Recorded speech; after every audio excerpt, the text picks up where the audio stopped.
I'm all for doing 230, something we could do right now. We could repeal 230, take away the liability protection. We could do that right now. If Democrats wanted to do that, we certainly do. We've introduced that legislation.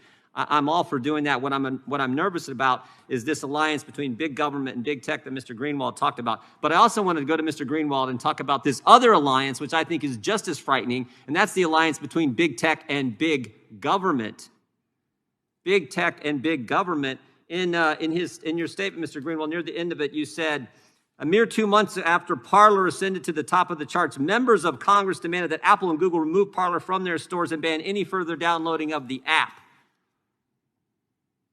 We've seen maybe a better example.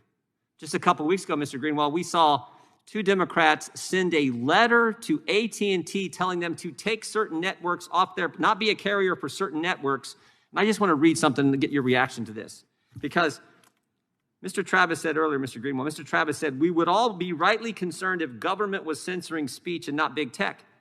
But frankly, it's both.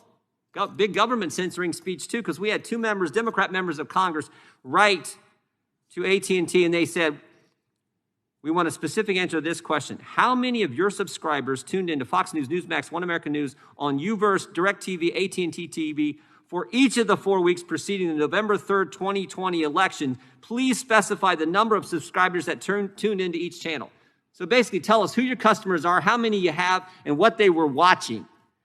Mr. Greenwald, do you find that a little creepy and frightening like I do? The time of the gentleman has expired, but the witness may answer the question briefly.